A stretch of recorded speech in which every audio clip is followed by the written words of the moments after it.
საქართველოში ეს თქვენი რიგით მეორე ვიზიტია. რა არის შეხვედრების მთავარი თემა საქართველოს პოლიტიკურ და სამხედრო წრეებთან?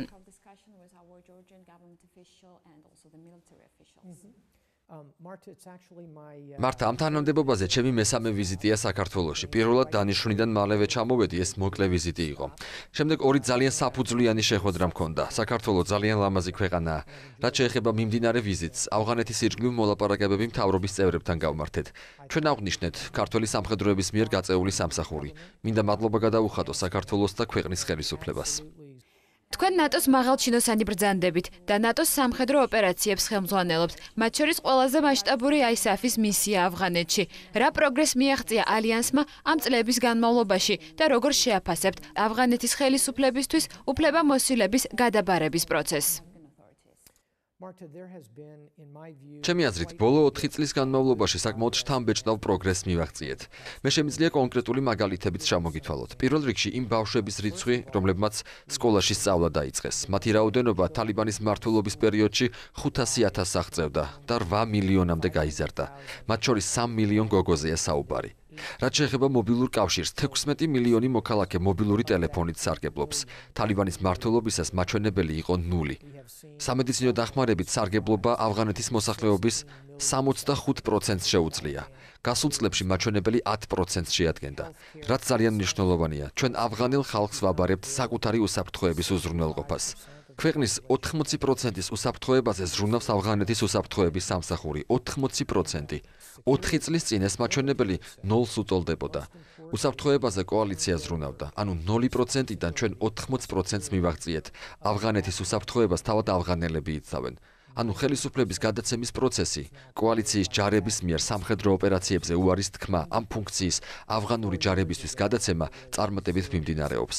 ვფიქრობ, ეს ტრანზიციის პროცესი 2014 წლის ბოლოსთვის დასრულდება. ჩვენ კი გავაგრძელებთ ავღანური ჯარების წვრთნას, მაგრამ უსაფრთხოების უზრუნველყოფა 100%-ით მათ დაევალებათ და ეს არის მთავარი ტრანზაქციის პროცესში. და ეს გარემოება მაძლევს საშუალებას ვიყო ძალიან ოპტიმისტურად განწყობილი და მჯეროდეს, რომ ჩვენ ამ მიზნებს ერთად მივაღწევთ. აქვე მინდა აღვნიშნო ქართველი სამხედროების გაღებული მსხვერპლი. ამ დროისთვის ჩვენ 19 ქართველი ჯარისკაცი დავკარგეთ ავღანეთში. ერის, რომლის რიცხვი 4,5 მილიონს ითვლის, ეს სერიოზული დანაკარგია. ეს ქართველი ჯარისკაცების სიმამაცეზე მიუთითებს. ნატოს წევრი მოკავშირეები კოალიციის 15 წევრი ამას ძალიან აფასებს. რა თქმა უნდა, პროგრესი არსებობს, თუმცა ამ ახალგაზრდა მამაკაცების მიერ გაწეულ მსხვერპლს არ დავივიწყებთ. ჩვენ ოპტიმისტები ვართ და გვჯერა, რომ მიზანს მივაღწევთ. და რაც შეეხება ქართულ მისიას, საქართველოს ნატოს არაწევრ ქვეყნებიდან ISAF-ის ყველაზე მსხვილი მონაწილეა. როგორ აფასებთ ამას და რას მიიღებს საქართველოს მისიაში მონაწილეობის სანაცვლოდ? მოდით იმით დავიწყოთ, თუ რა წვლილი მიუძღვის საქართველოს ამ მისიაში. ყოველთვის, როდესაც ავღანეთში ჩავდივარ და ქართულ დროშას ვხედავ, რომლის ისტორია 5000 წელს ითვლის, მე ვიცი, რომ მყავს პროფესიონალი ჯარისკაცები, კარგად მომზადებული, მამაცი. ნახე მამაცი ჯარისკაცებიც, რომლებიც ამერიკელ სამხედროებთან ერთად იბრძვიან მნიშვნელოვან ოპერაციებში იღებენ მონაწილეობას, დიდი მსხვერპლის და სიმამაცის ხარჯზე. ეფექტიც შესაბამისად მნიშვნელოვანია. რაც შეეხება იმას, თუ რას იღებს საქართველო ნატოს ISAF-ის მისიაში მონაწილეობით, პირველ რიგში ისინი არიან სამშვიდობო მისიის ნაწილი ალიანსის 15 წევრთან ერთად. ეს საქართველოს რეპუტაციისთვის ძალიან მნიშვნელოვანია. იმისთვის, რომ საქართველომ თავისი ადგილი იპოვოს მსოფლიოში. მეორე, ამერიკელ სამხედროებთან ერთობლივ წვრთნებში ისინი ძალიან დიდ გამოცდილებას იღებენ. მონაწილეობენ სერიოზულ ოპერაციებში და მერე უკვე ბრუნდებიან საქართველოში და ხდებიან საქართველოს თავდაცვის სისტემის ნაწილი. მესამე, ეს პროცესი წინ უძღვის ნატოში გაწევრიანებას. საქართველოს მონაწილეობა ნატოს მთავარ ოპერაციაში ISAF-ში ვფიქრობ მნიშვნელოვანია ალიანსში გაწევრიანებისთვის. საქართველო ამით დიდ სარგებელს იღებს. ჩვენ დიდ მადლობას ვიხდით საქართველოს ქართველი ჯარისკაცების მიერ გაწეული სამსახურისთვის. თქვენ ისაუბრეთ ავღანეთის ტრანზიციის პერიოდზე. როგორ ხედავთ საქართველოს მისიის როლს 2014 წლის შემდეგ?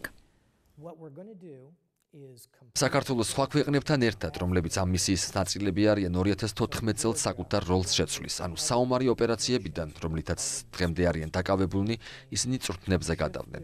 ჩვენ ამას შემდეგ ეტაპს ვუწოდებთ. ჩვენ მივმართავთ თხოვნით ქართველ ექსპერტებს, გახდნენ ამ პროცესის ნაწილი. ჩვენ საქართველოს ვხედავთ როგორც ამ წვრთნების მონაწილეს. საქართველო მოამზადებს ავღანელ ჯარისკაცებს სამხედრო ოპერაციებისთვის. ვფიქრობ, ქართული ჯარი ძალიან ეფექტური იქნება ამ პროცესში.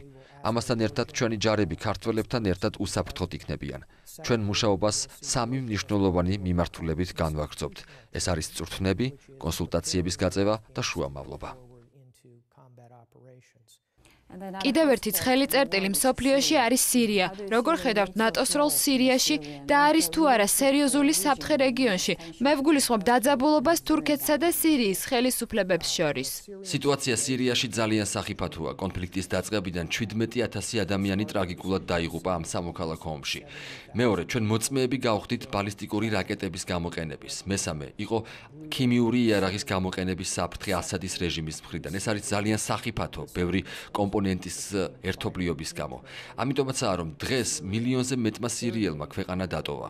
ისინი ქვეყნის საზღვრებთან დაბანაკდნენ. რაც შეეხება ქვეყნის შიგნით ვითარებას, სირია ჰუმანიტარული კატასტროფის წინაშე დგას. ეს არის ძალიან სახიფათო სამოქალაქო ომი, რომელსაც ქმნის ასადის რეჟიმი. ეს ძალიან ცუდი სიტუაციაა და ნატოსთვის შემაშფოთებელია. თურქეთი ნატოს ერთ-ერთი მნიშვნელოვანი წევრია, რომელიც სირიას ესაზღვრება. სირიის არტილერიამ და სამხედრო ძალებმა ერთხელ გადაკვეთეს საზღვარი და არსებობს პოტენციური საფრთხე ბალისტიკური რაკეტების გამოყენების. ისინი სავარაუდოდ იქნება მიმართული ევროპისკენ, თუმცა თავდაპირველად მათ თურქეთის საჰაერო სივრცის გადაკვეთა მოუწევთ. ამიტომაც ჩვენ იქ პატრიოტის ტიპის ანტისარაკეტო სისტემები საზღვართან ახლოს ქვეყნის სამ სხვადასხვა ადგილზე განვათავსეთ. მათი მიზანი თურქეთის მოქალაქეების დაცვა. მოდით საქართველოს დავუბრუნდეთ. ნატო საქართველოს არჩევანია, თუმცა მთავარი კითხვა მაინც რჩება. რა უნდა გააკეთოს საქართველომ იმისთვის, რომ ინტეგრაცია ევროატლანტიკურ სტრუქტურებში დაჩქარდეს? და რა არის თქვენი რეკომენდაციები ქვეყნის ხელისუფლებისთვის, რომლის წარმომადგენლებს დღეს თქვენ შეხვდით? საქართველოს სერიოზული პროგრესი განიცადა სამხედრო სფეროში, რომელიც ჩემი პრეროგატივაა. თანამშრომლობა ქართველ ჯარისკაცებთან გვაძლევს შესაძლებლობას, რომ დავაკვირდეთ მათ განვითარებას და პროფესიულ უნარჩვევებს, ჩართულობას და ავღანეთში მათი მონაწილეობის შედეგს. ალიანსში გაწევრიანების სამხედრო საკითხებში საქართველოს სერიოზულ პროგრესს მიაღწია, რაც შეეხება პოლიტიკურ მხარეს. როგორც ნატოს გენერალურმა მდივანმა არაერთხელ განაცხადა, საქართველო გახდება ნატოს წევრი. ეს ითქვა ჩიკაგოს სამიტზეც. ასევე იცით, რომ საქართველოში ჩრდილოატლანტიკური საბჭო ჩამოდის და ვფიქრობ, ხელს შეუწყობს პოლიტიკურ პროგრესს ინტეგრაციის საკითხში. მიმაჩნია, რომ რეფორმა, პოლიტიკური ნება და მუშაობა სამხედრო სფეროში არის ძალიან მყარი. მე საქართველოს ნათელ მომავალს ვხედავ ყველა ასპექტში, მათ შორის იმაშიც, რომ ის ნატოს წევრი გახდება. Thank you that you asked our question. Thank you for your time. Thank you very much, Marta. It was a pleasure getting to know you a little bit. Thank you.